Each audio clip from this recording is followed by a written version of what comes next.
Welcome back to Get Tied On. I'm Tom Amello. He's Michael Kipnis, the Wizard. And it's time for And Away We Go. And during this segment, we review last week's races at Saratoga.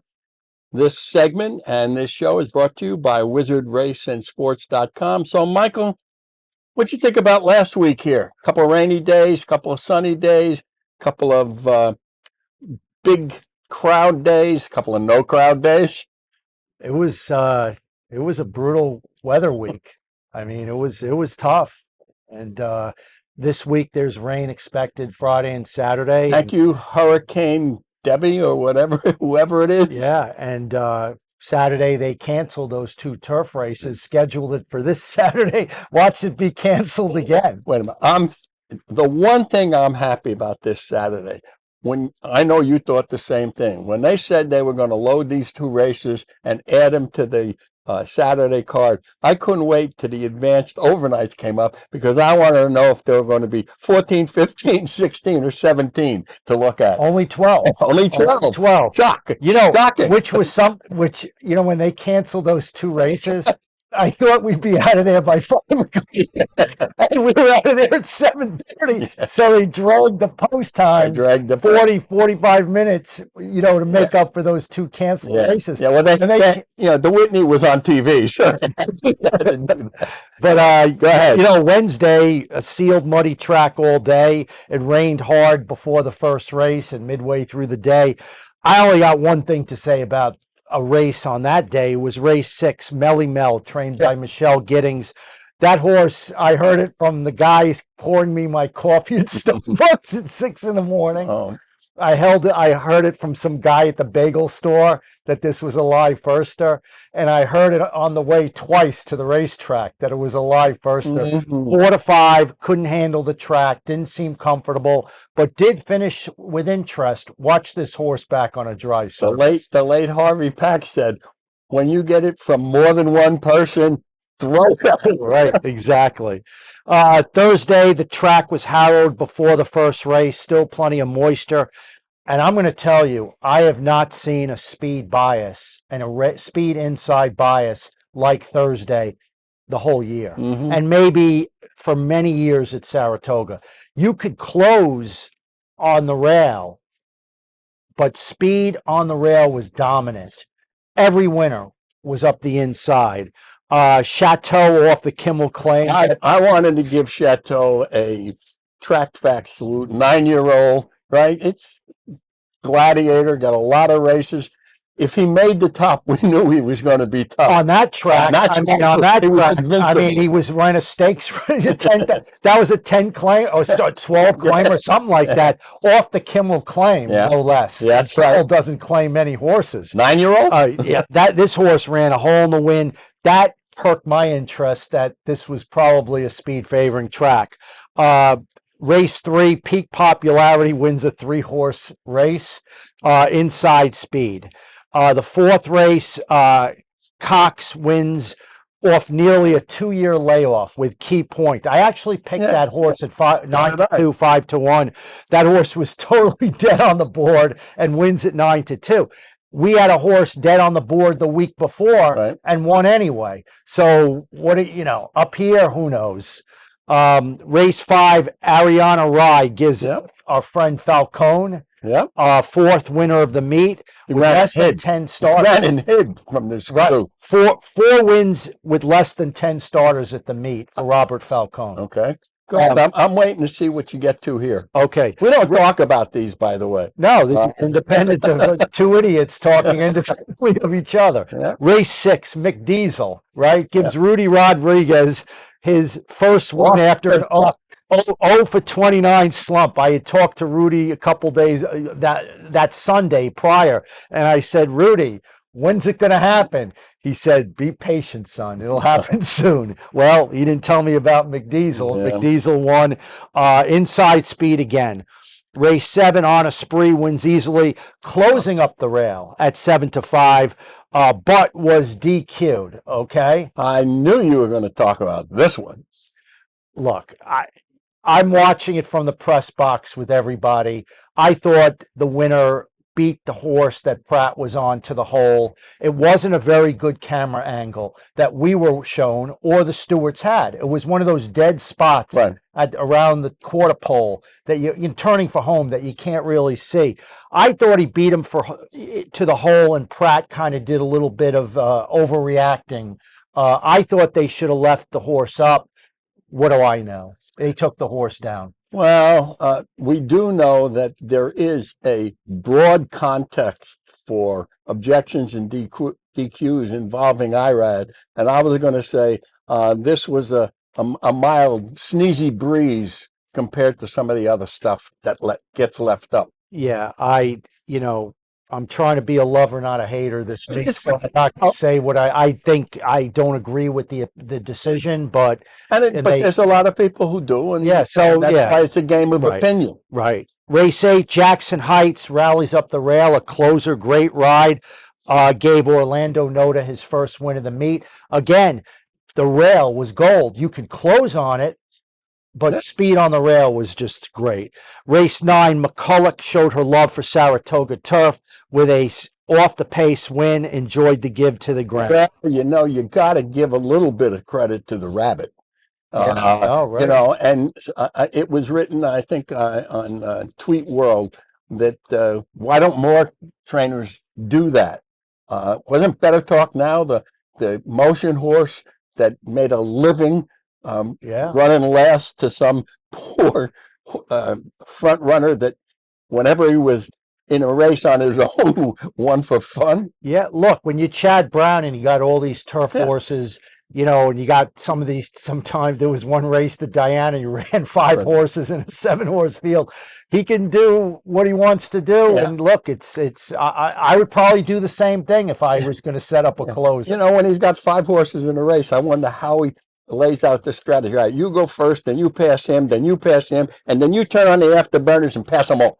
What I wondered, and I watched him, is he saddled all the horses going from one to the other to the other to the other.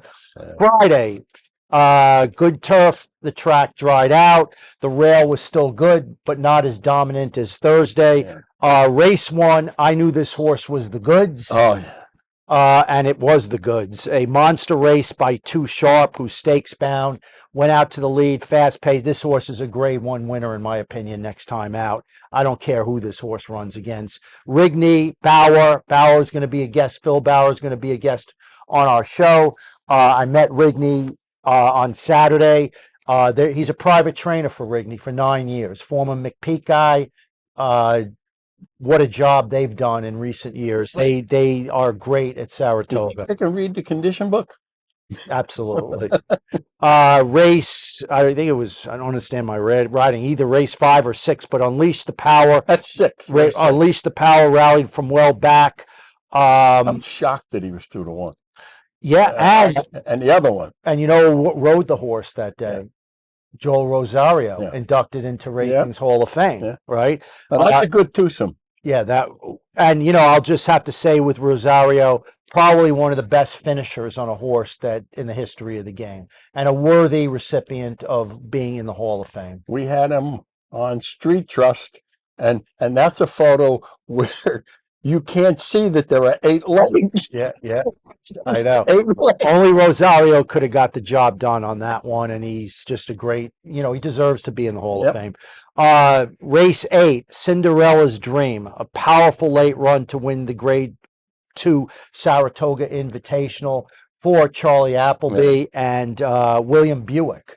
I mean, William Buick is ridiculous. He's such a great rider, but he's on great horses, but he got to this point because he's a great rider, and Godolph, this horse has really blossomed since stretching out in distance in the U.S. He was a miler at Maidon in England, bred for distance. Appleby knew it, 6 for 7 lifetime, great performance. Saturday, both grass stakes canceled, rescheduled, as we said, till Saturday. Race 3, deck of cards from my boys, right? My friends. And I actually gave the instructions to the boogeyman, Ramon Vasquez. I said to Ramon, rail still good. Ease out to the 3-path. Some nice tire tracks out there in the stretch. ride the tire tracks, and you're going to go to victory. Explain the tire tracks. I mean, this is old time stuff. There was no better jockey to find and land on the tire tracks than Chop Chop or hey Chavez. Yeah. On a wet track. So Well, when they harrow the track, Yeah. right, and they can't harrow it exactly evenly and make it look pristine. There's always something where the tires, they kind of miss it. It's not intentional, but it's there. And with fine-tuned binoculars, you could even see it clearer. Sure. I like to look at that. You like to look at that. You'll call me from your house, and you'll say, "Whiz, tire tracks." So I told the boogeyman, right, that he eased the horse out. It's a speed horse. Save ground on the rail, come out, and look for those tire tracks, and stay on those tire tracks on your way to victory. And before, I mean, years ago, before they were really, tightening the track, sealing the track, it was really evident. And if you had just a little bit of water to kind of sort of hide them, the guys know where it is. Right, They know right. where it is. Anyhow, race 4, Rudy wins the third race in 2 days with the 6-5 favorite, Call Her Bluff. I want to go back to that 6th race. Oh, you didn't get the 6th race. No. Go ahead. I'm sorry. And so race 5, Uncaged wins for Windstar and Rapoli. That's the first division of 2 back-to-back races for the same maiden special weight 2-year-old company. Good race. Right. Windstar has been red hot this meet, and St. Elias Stable. Yeah. That's an owner. Sometimes you got to look at hot owners too, and Absolutely. they are hot. Then in race 6, Ferocious was Ferocious. That horse worked a 9-4 at the Ocala March sale, sold for $1.3 million, broke from the rail, was 3-1. Didn't get bet like those kind of horses do because it was kind of a low profile. Those are Mage's connections. Yeah. You know that? And so this horse was extremely impressive, winning in fast time, won by 7 3/4 lengths. This horse is Grade 1 stakes. Oh, absolutely. And they were happy. I mean, the interesting thing was, he didn't have it all his way early on, but once he made the top, he just ran away from this crew. Interesting, though, I would encourage folks, watch the head-ons, because Wayne Lucas had 2 uncoupled horses in that race. And one of them, now I can't remember the name, but it doesn't matter. One of them got off, the 9 horse got off badly and was kept wide. That horse looks like Sierra Leone. He's as crooked as the day is long. And the other one in the front, and the other one, the one who came third, Preeter, is a little bit crooked behind. And, now that we've watched and seen and witnessed what happens to Sierra Leone when he goes long and paddles and gets a little tired and drifts, these are 2 very expensive horses who have confirmation that may get in the way when they go a little longer. Yeah, especially Prater. I was impressed by the way that horse finished for Chad Brown, broke last, sustained a rally. Those horses, sometimes those become key races. Winning so good, and it's such a fast race. Race 8, the test stakes. Ways and Means found a nice soft field and a good setup to win. The scratch. Right. Win her first Grade 1 win. It was not a strong field. Ways and Means will get over bet next time out, and in my opinion, could be vulnerable. Absolutely. The Whitney. Well, the track was wet, and that didn't help National Treasure. And also, what didn't help National Treasure is he was washed out going to post. I was looking right at him. He totally deteriorated in front of my eyes. I thought he would have enough gumption and not hate the track enough to get out and press the pace for a bit. Pratt, the horse didn't break that great. Yeah. And then, he asked him, but he just didn't have the speed. And then on the contrary, there was nobody. Alvarado there was no intention other than to get the lead. And when they got on the outside post, once he was aggressive and got the lead, turning into the backstretch, he got into a nice stride.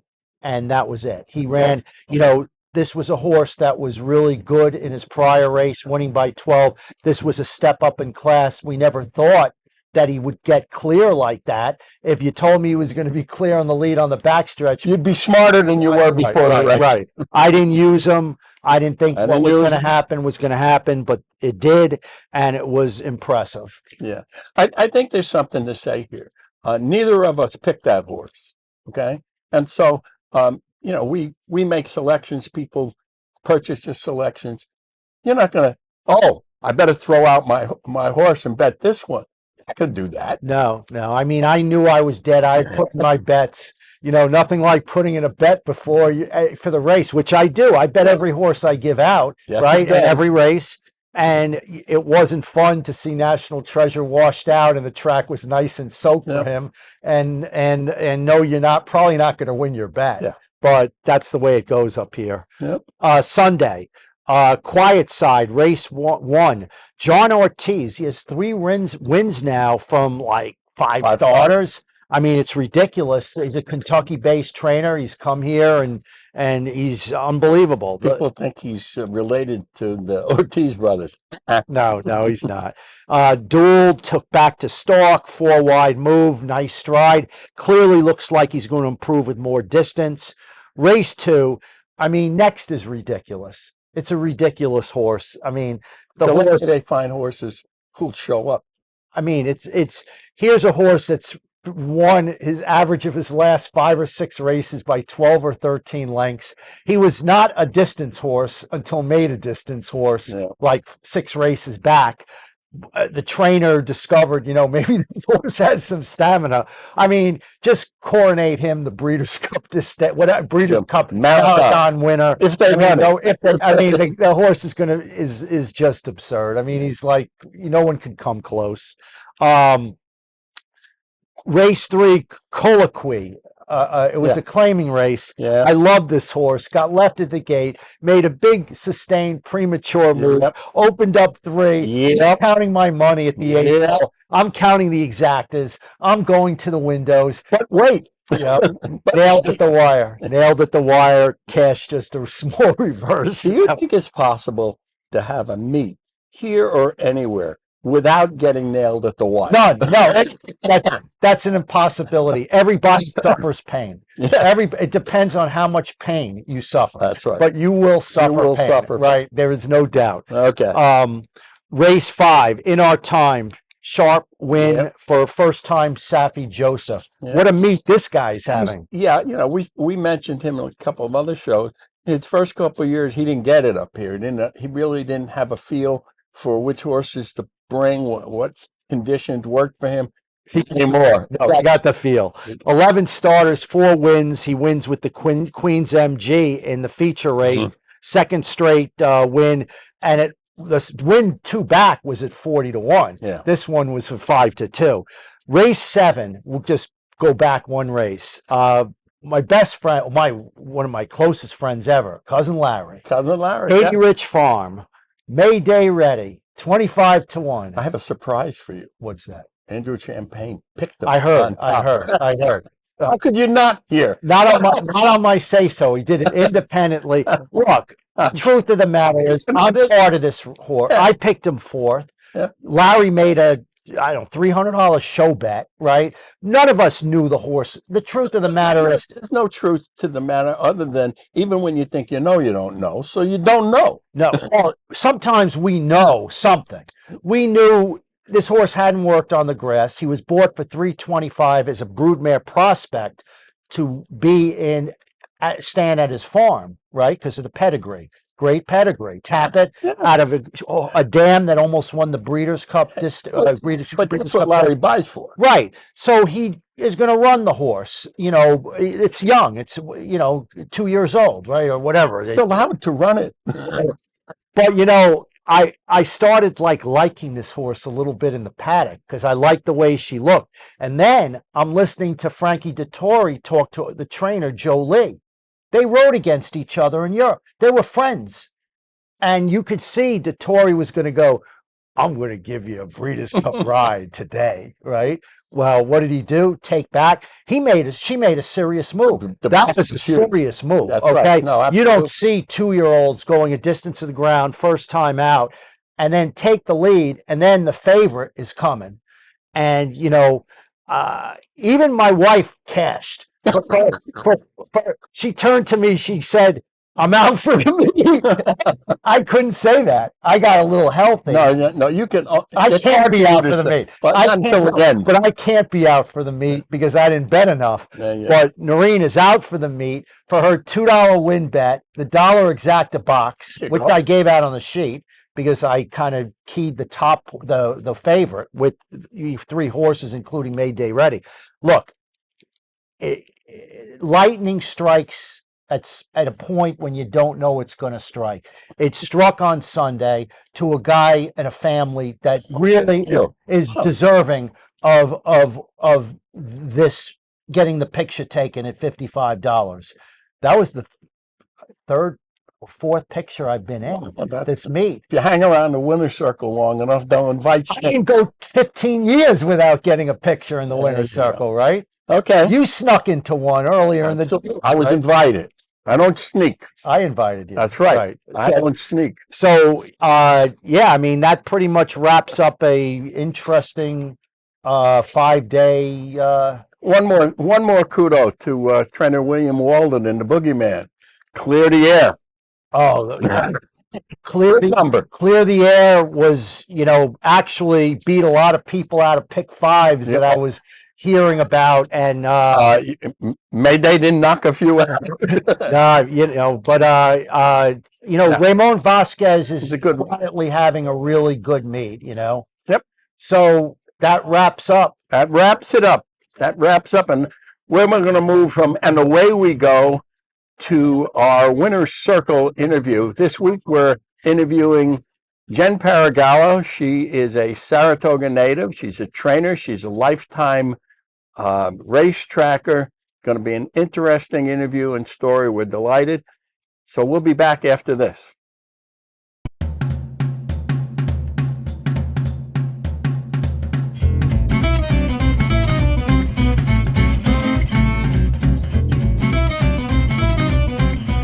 Welcome back to the winner's circle in our interview portion of the show. I just have to preface by saying that, I never know who I'm going to have on as a guest. Mm-hmm. It starts out as a blank slate at the beginning of the meet. I walk the grandstand. I walk, looking around, sniffing around for guests, and then something hits me and I want to put them on. Well, like last year, Tom Mello will call me up with a guest that he wants to put on the show. So he calls me up and he goes, I'd like you to put on Jennifer Paragallo. Now, I have to be honest with you. I knew your name, but I would never have thought of putting you on the show. Not for any other reason that you weren't on my radar, right? Right. But when Tom says it, I listen. And I walked around the track, like between races, when he called me, and I said, you know something? This could be an interesting guest. So I looked on the internet for stuff on you, and there was nothing. There is nothing. There's nothing. Yes. Yes. Right. So then I just said, let me talk to her. Let me meet her. And we met at the Jim Dandy bar. And I met you and your friends, and I walked away saying, do you know who Damon Runyon is? Have you ever heard the name Damon Runyon? He was a writer back in the 40s, and he would write about colorful racetrack characters. And Damon Runyon would have wrote about Jennifer Paragallo for what you've done throughout your career in this industry. So welcome to the show, Jenn. Thanks, pleasure. You are a race tracker.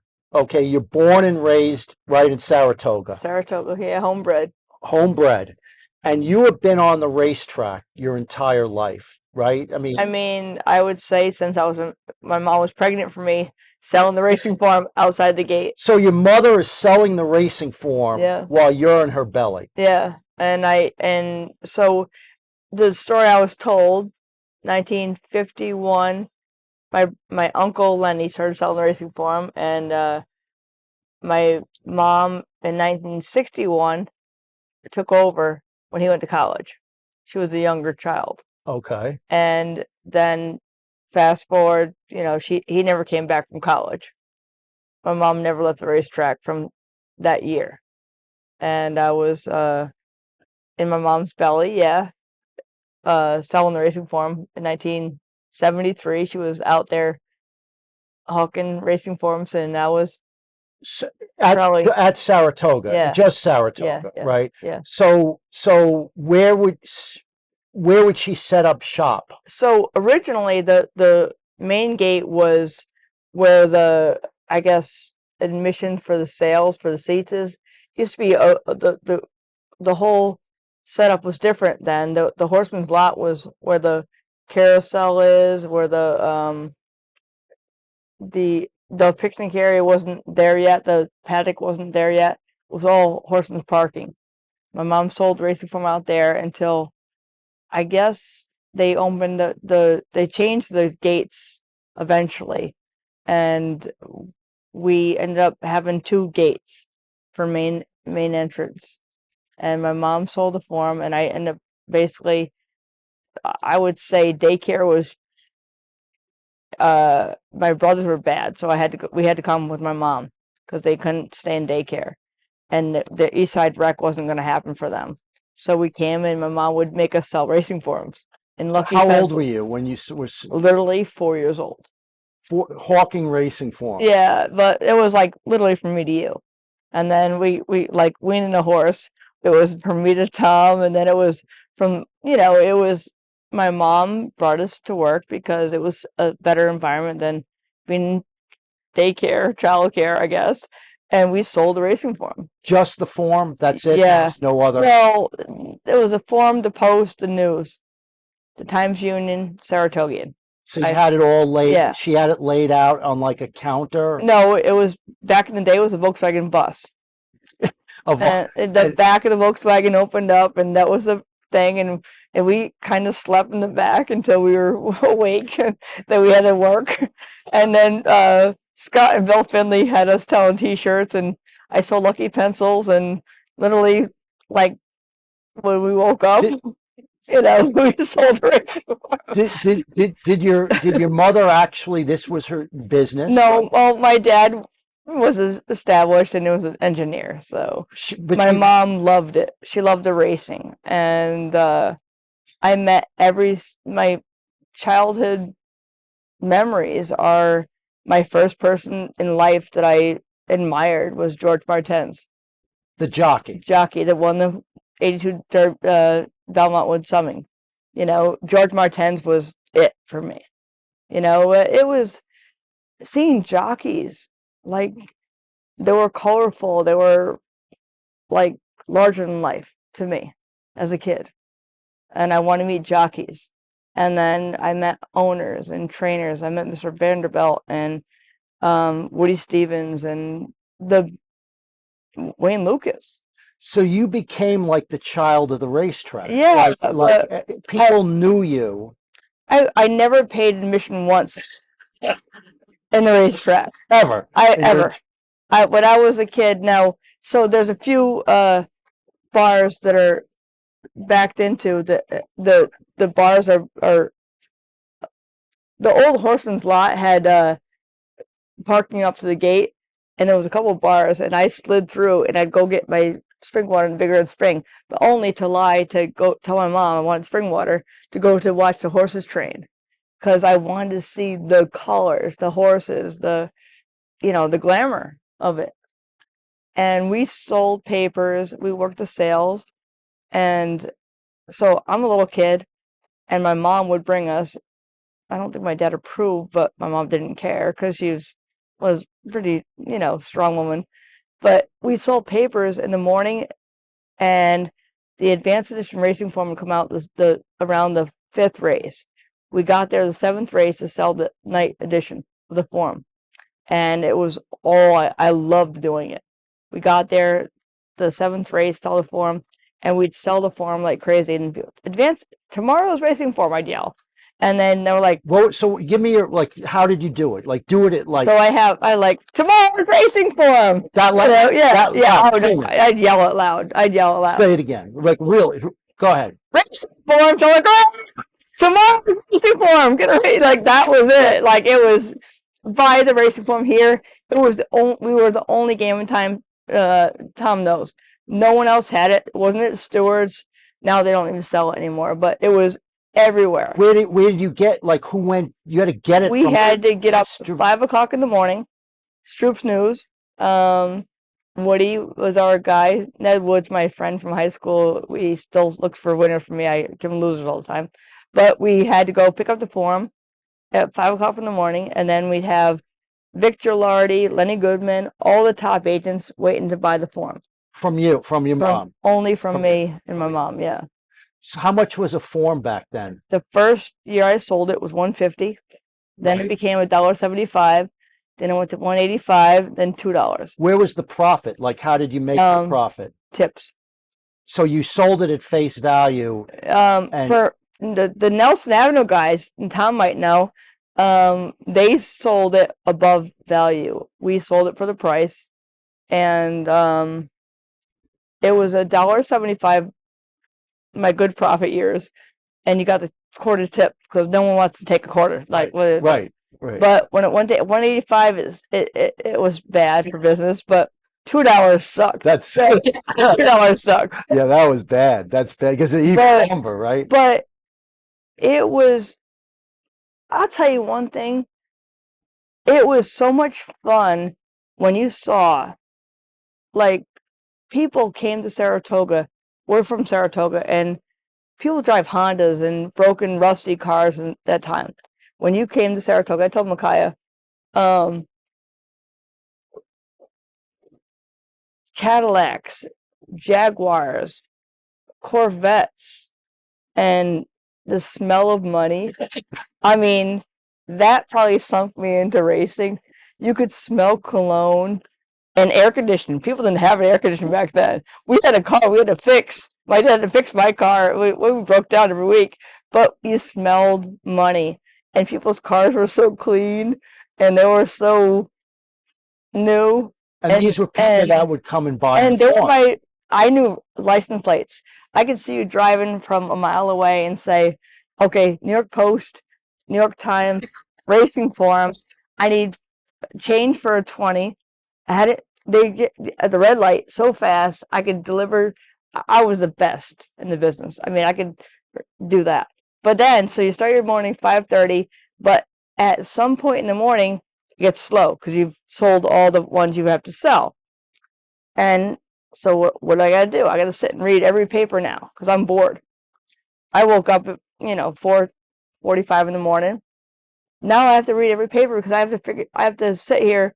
I'm in my alone time, and the real customers, the jockeys, the agents, the owners, they've all bought the paper. Now I'm sitting there for 2 hours and bored.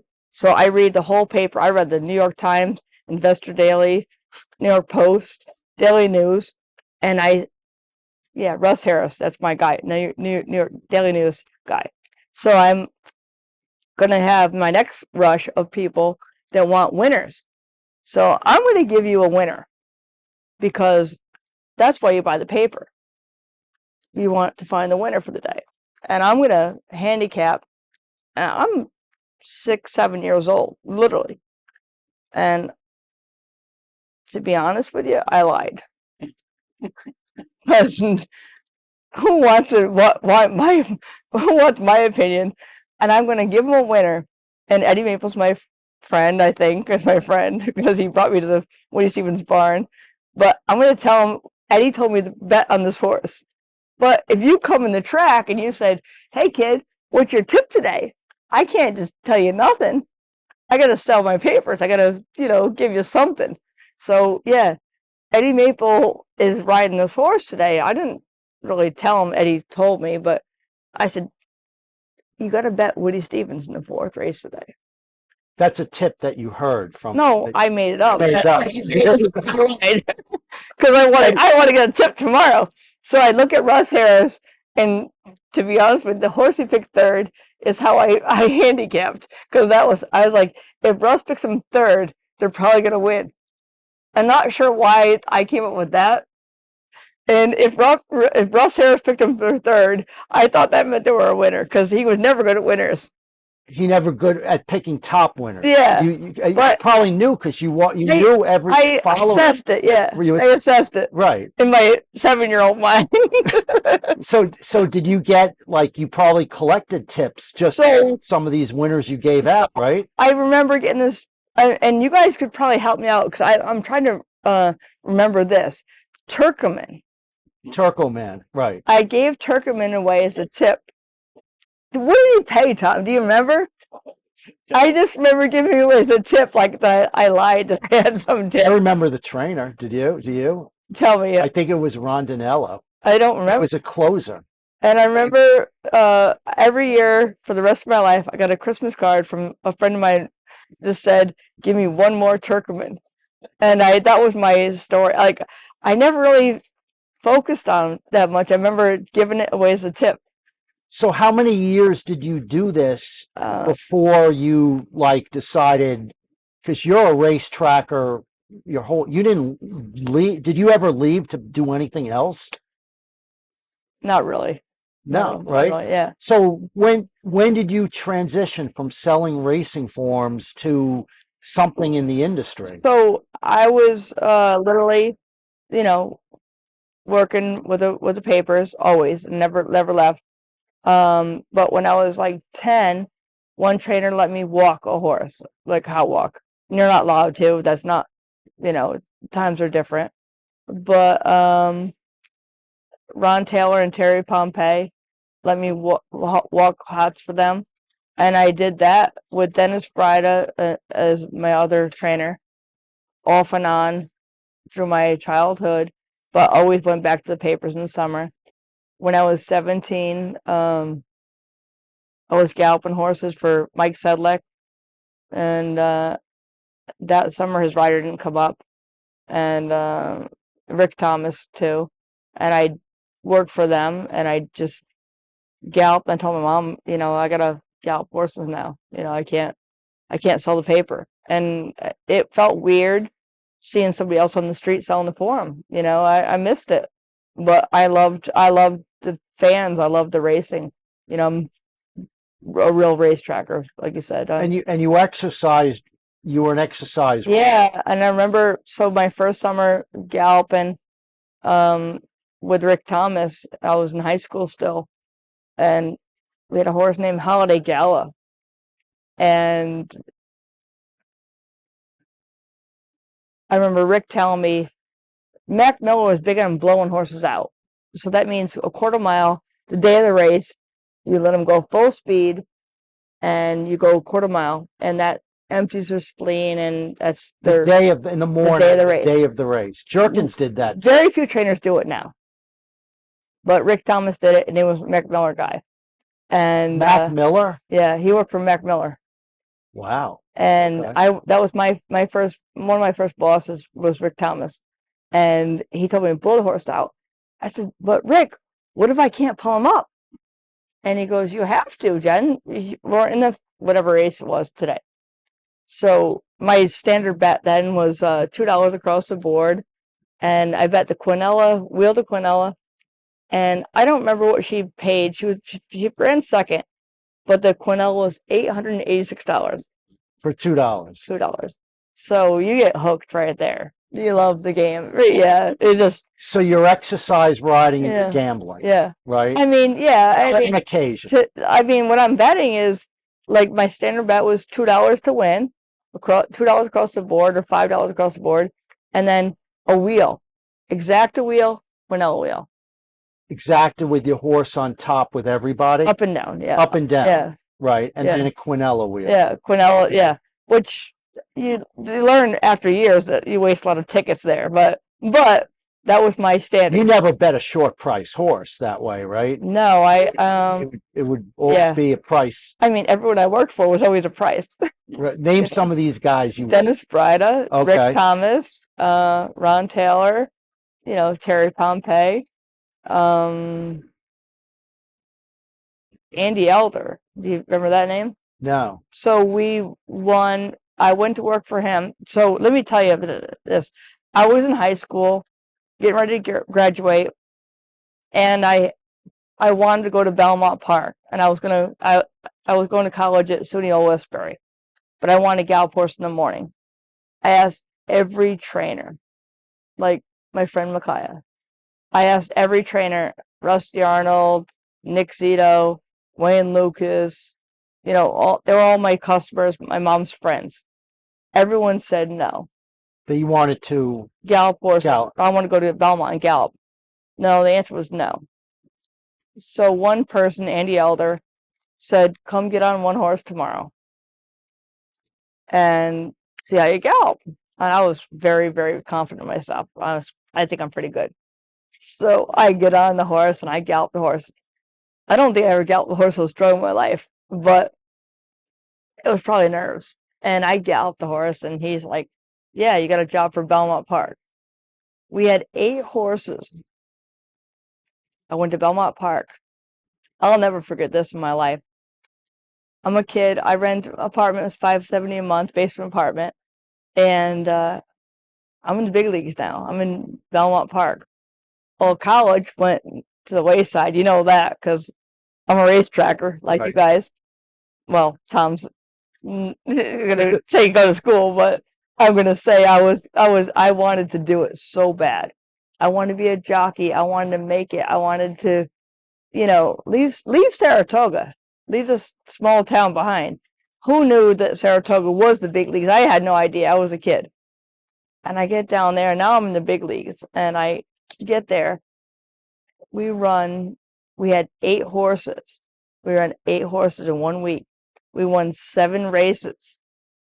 The only horse that didn't win was a horse named Trim Cut, and he was a horse that ran 3rd in the Derby for Campo. And you can probably not quote me on that because I could be wrong, but he ran in the Derby. I don't know if he ran 3rd, but he ran 3rd that week. I think that I'm wrong on that.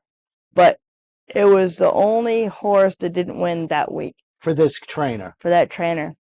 And I remember my paycheck that week was $1,055. And I was like, geez, this is easy. I went and I bet on every horse, and I went and bought myself a leather jacket, a camera, and one thing gamblers should do, always buy yourself something when you win. That's my one tip. There's a sign in the Meadowlands kitchen that says, bet with your eating money, no. Eat with your betting money, don't bet your eating money. And that's a thing. And I always bought myself something when I win a bet. Always did, always will. Buy myself something, buy my friends something, because wins are precious. And we know that, right? Tom's laughing. I mean, everything you do, if you win, it's to make yourself feel better. So if you bet something, you gotta feel good inside, and I did that yesterday. I paid for an overpriced dinner. $300. no matter what it is. Like, I was building my house, and I hit at the races, and I went and bought some faucet for my bathroom, and I paid $700 for a faucet. $700 for $700, and I was like, I brought it home, and I was like, Dad, you want to see this? And my dad's a very simple guy, and I was like, look at this faucet. It was $700.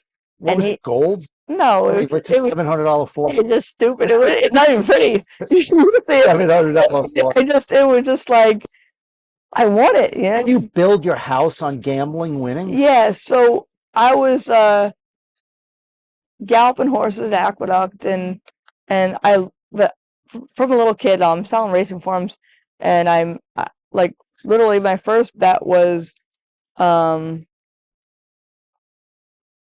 mom had the stack of racing forms, and I run through this fence to go and bet my first triple box.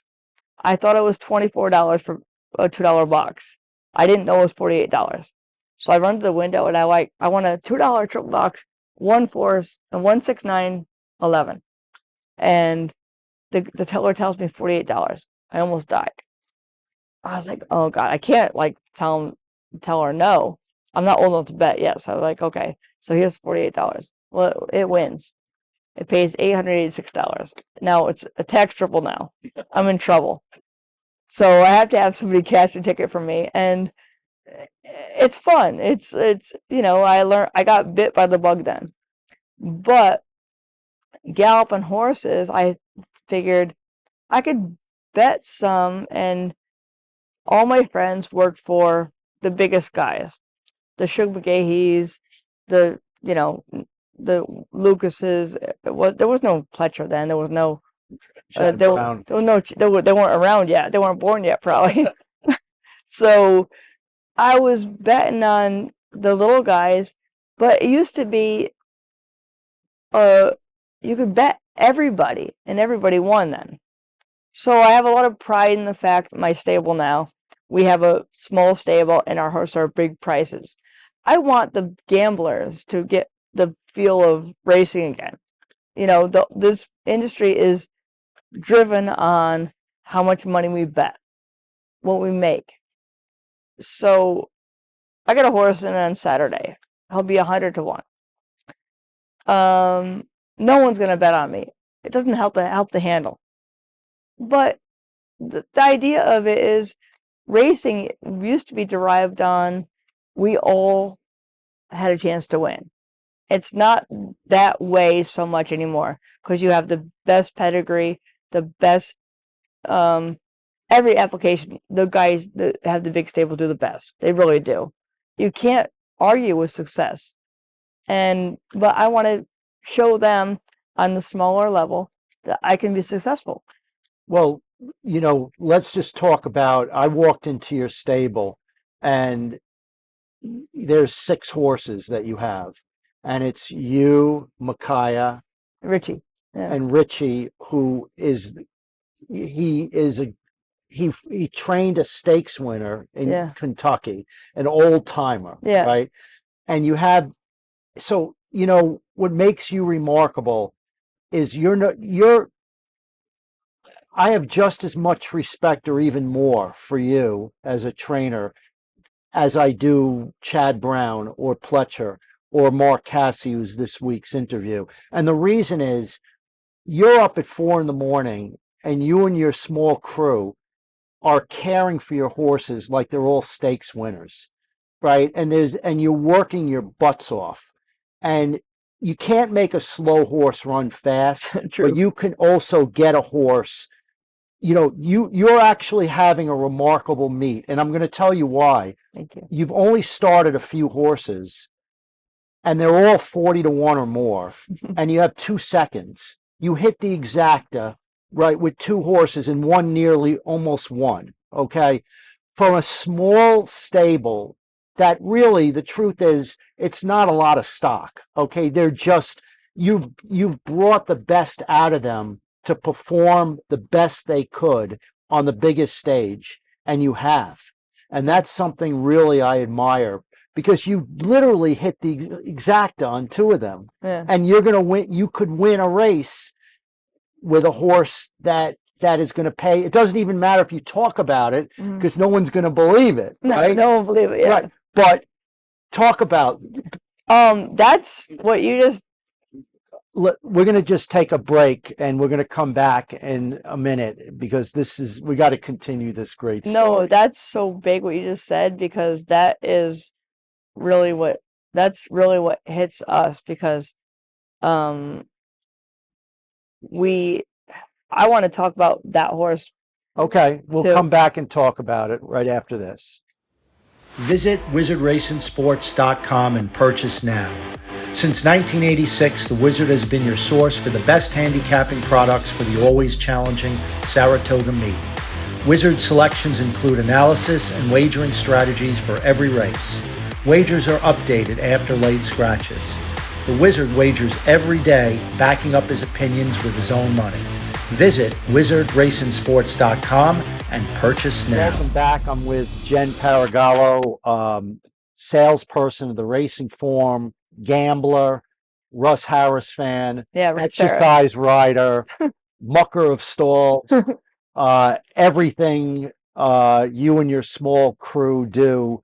And like I said, the utmost respect, Thank you. because you have 6 horses, you know, they're not world beaters, but you get the best out of them, and the care is impeccable. The love for the horses, I saw it with my own eyes, is first class.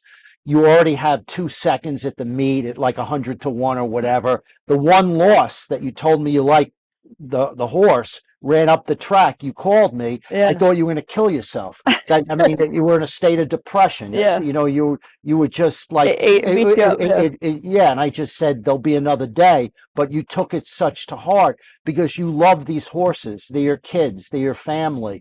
It's an amazing. Like, I have more respect for you and what you do than, like, it's just such a pleasure to have you on the show. Thank you. And I'm going to be a big rooter for you. But you have 6 horses, and you have a horse on Saturday, right, that you may run. The Devil, what is the Devil Ramadi, yeah. right, that, you know, on paper looks, He looks but you have the Hopefully. boogeyman on. Yeah. My friend the boogeyman, okay? Ramon Vasquez, he's my rider, Yeah. okay? And I'm Yeah, gonna perk in his ears when I see him at Starbucks tomorrow. Okay. That you do Tell him that I want an all-out ride, Yeah. an all-out blitz to go and do whatever he can, right? And I told him the other day to ride the tire tracks to victory. He listens to me. So the boogeyman's on your horse. You got a horse coming up. You got the Baron back, The right? Baron's running on Wednesday, and that's tomorrow, right? Oh shoot, Yeah, tomorrow. So tomorrow. 9th race tomorrow, and he better show up. Otherwise, he's not going to get a round pen time. I may see you in the round 10, right? And if he wins, Right. So you have like another horse that's waiting in the weeds that you said that you're going to strike with. yeah. And would tell us about that one. Well, I mean, we got the first of all, there goes my Miracle. He's a Tom Brady. He's our Tom Brady. He's been retired 3 times. Oh yeah, you showed me that. You showed me the picture Yeah. of him on the outside running So second. we retired him in Tampa. That was his last race, and we figured he's 6 years old. He can't compete in Saratoga, and then all of a sudden he didn't want to be retired, and that's Micaiah's favorite horse, by the way. And he wants to run, and if he runs here, you can't beat him. If he now what is it? I mean, he's got. When was his last race? About 5 weeks ago, I guess at Belmont, we had the strong heat wave. We shipped from here to Belmont to Aqueduct. It was a crazy thing. We beat 4 lengths. Katie rode him, and he didn't really handle the shipping well. It was a lot.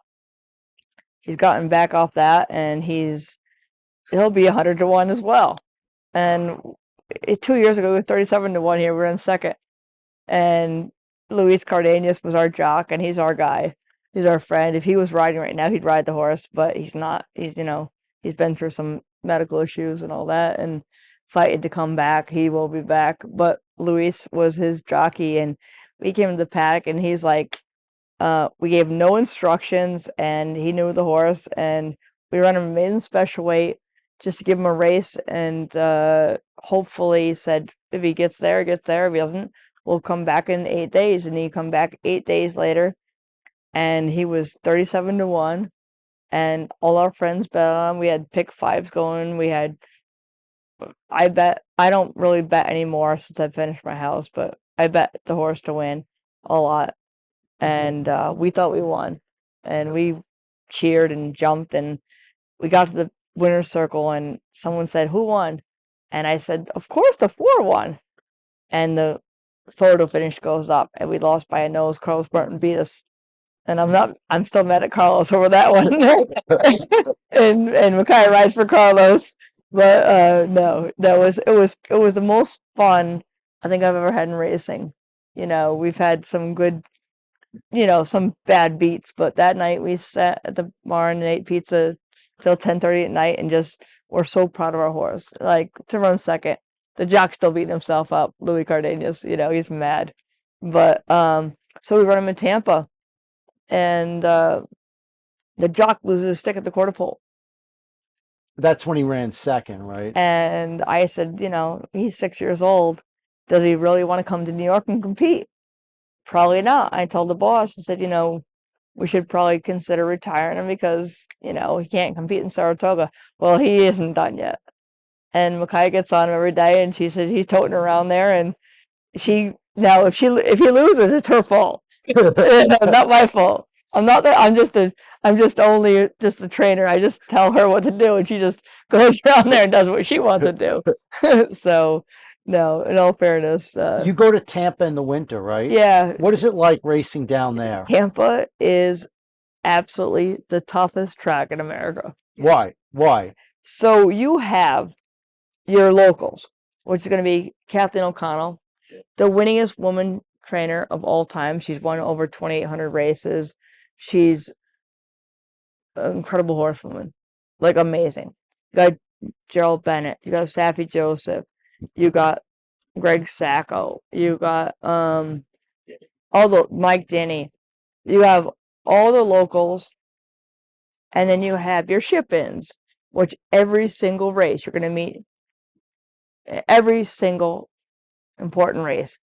Safi Joseph, Mark Cassey, Chad Brown, Billy Mott, Christophe Clement. Every single time they ship in. And the purses are awful, right? But they ship in because they use that as a stepping stone for something bigger. It's a building to the Tampa Derby. The Sam Davis goes to the Tampa Derby. But they come in for maiden special weights. Owners have ego. And owners want to win. So if you're trying to retire a mare, so to speak, and you haven't won yet, you can't retire an unproven mare. So they come in and win a maiden special weight in Tampa. It goes on the record as a winner. You know, they have to win. Horses have to win for your owners. And also, I mean, Christophe Clement, he likes to ship in a lot. Those trainers run everywhere, but they're big guys. They have a lot of horses, but everybody in the game cares about stats now. Obviously, I don't, because I love my horses and I want to run them. I don't want to breeze them. I want to run them. But stats mean everything. If they run there and beat up on me, their stats are better. I mean, that's right. Really bar none. Della Thayer owned that place. Yes. So what do you think they put enough money into, does she, you know, it seems like they can really build that place up. You know what? I think it's better off to keep the purses low and keep it that way because I can have a place to go in the winter. Otherwise, I have no place to go. No, I think that expenses are a little cheaper there for you. Heck no. Same, right? No. The opposite. Hay is more expensive at Tampa Bay Downs than anywhere in the country. The hay is the most, so we could pay, you know, we can get hay for $10, $12 a bale here, $26 a bale over there.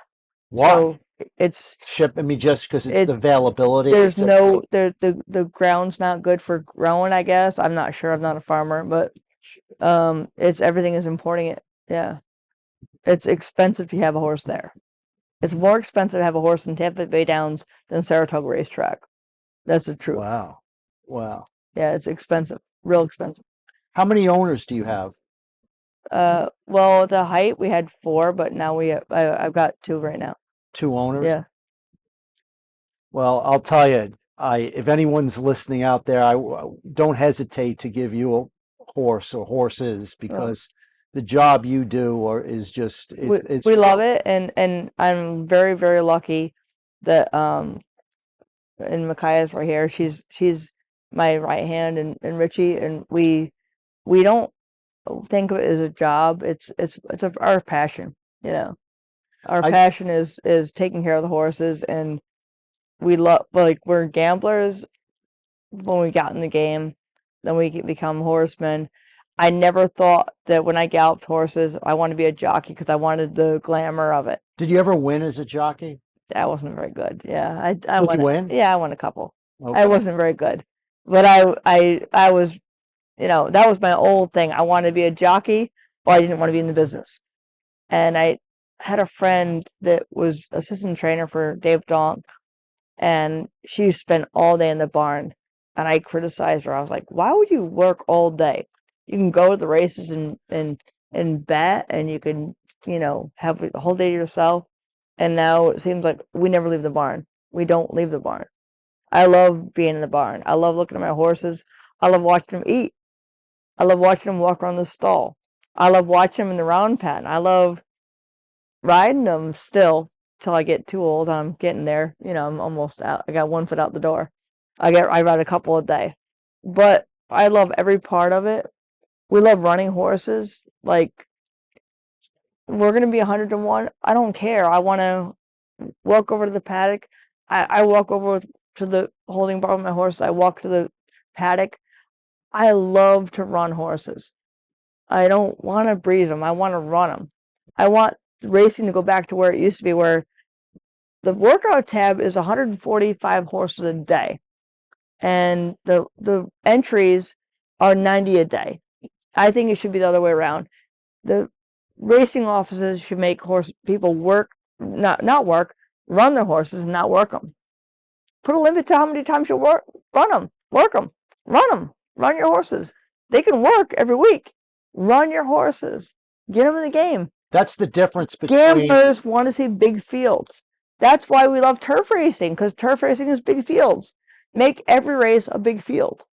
If you can bet on something and it's not one trainer with 3 horses and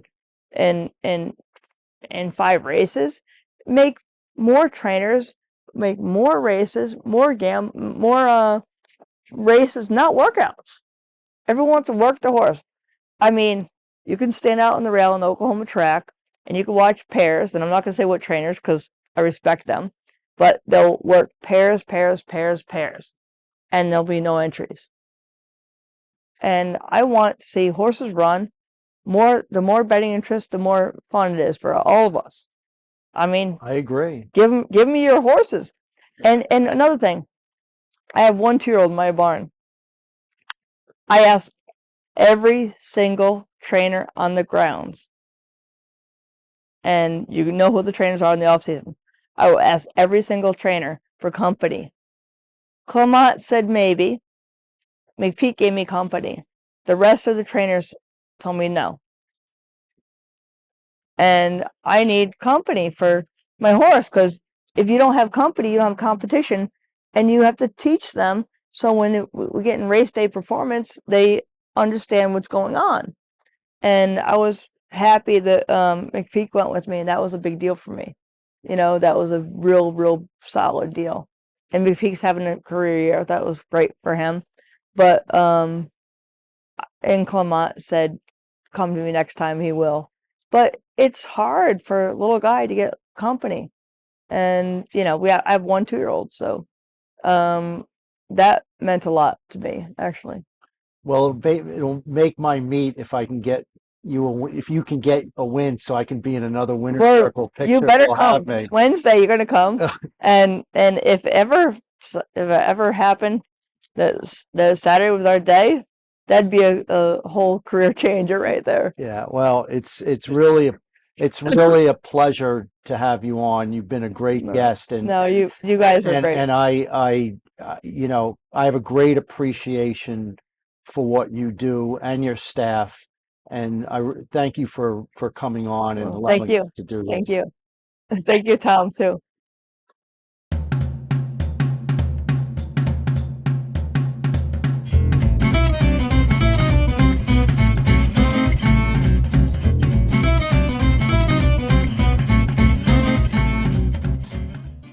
Welcome back, ladies and gentlemen. This is Get Tied On. I'm Tom Amello, the wizard over here.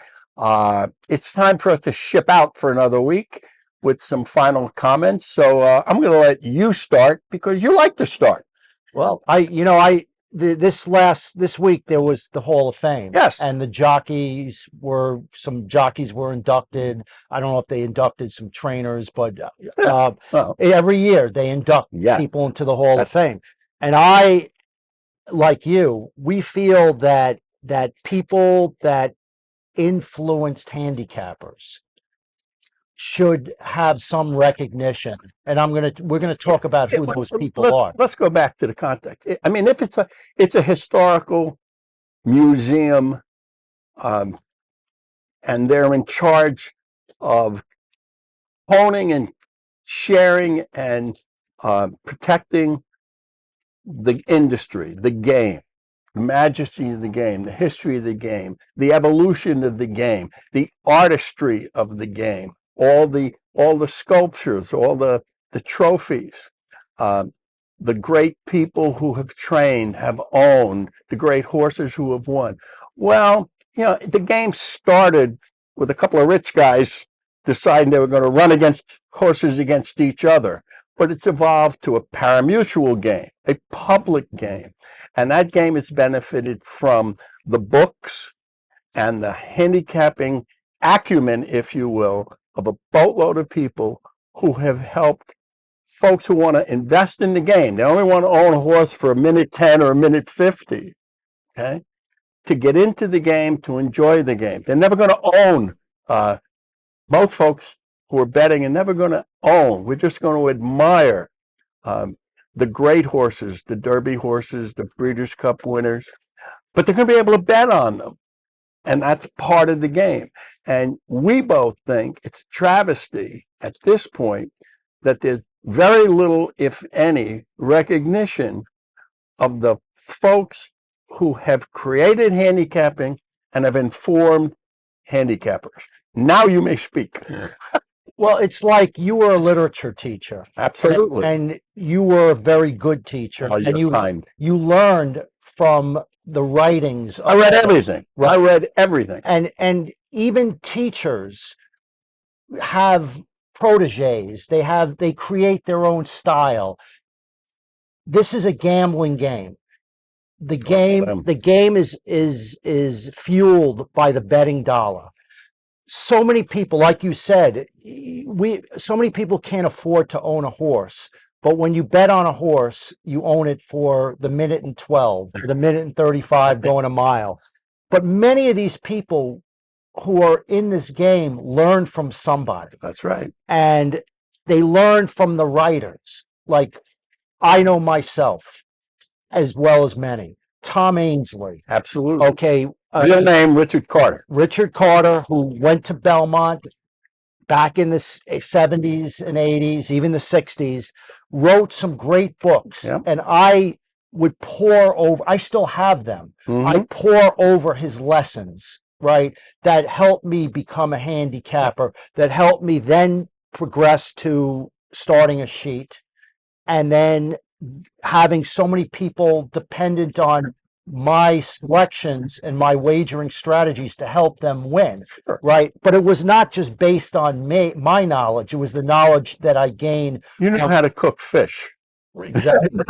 You know how to cook fish. Tom Ainsley, Andy Beyer, David Litvin, okay, another Mark Kramer, Paul Kornman, okay, the source. Not a writer, but a contributor. But all these guys had such an influence on many, many people to learn and enjoy the game of handicapping. And so much money is bet based on the knowledge you acquired from these people. And I feel that there should be some recognition of them. It doesn't, some like small area in the museum that it could just be a tribute to them. I love the museum. I volunteer at the museum. I attend many of their functions. In the bookstore, there was one book on handicapping, and it's Richard Eng's book, Handicapping for Dummies. Well, that's okay, but there's a lot more that has been produced and sits on the shelves at Northshire bookstore here in Saratoga, only during the racing season.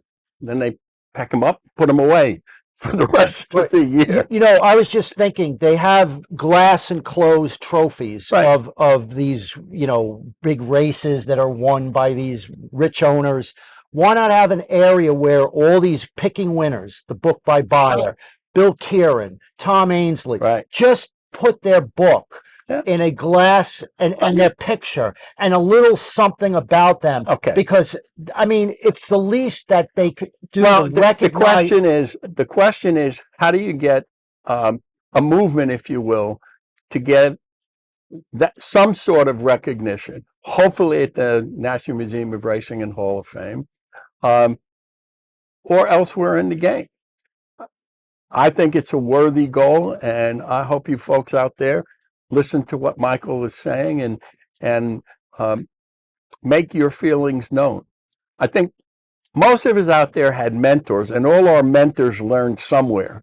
And Ray Talbot did the first book on pace. Right. Right. The calculator. We used to have a calculator that we would, like a slide That's rule, right. to help us pick winners. Yeah, I mean, look, everybody's gone through or That's right. seen these writings, and I just feel that they should be acknowledged. And you're right, and I agree with you. And so we're going to ship out on that comment and idea. Thank you for joining us.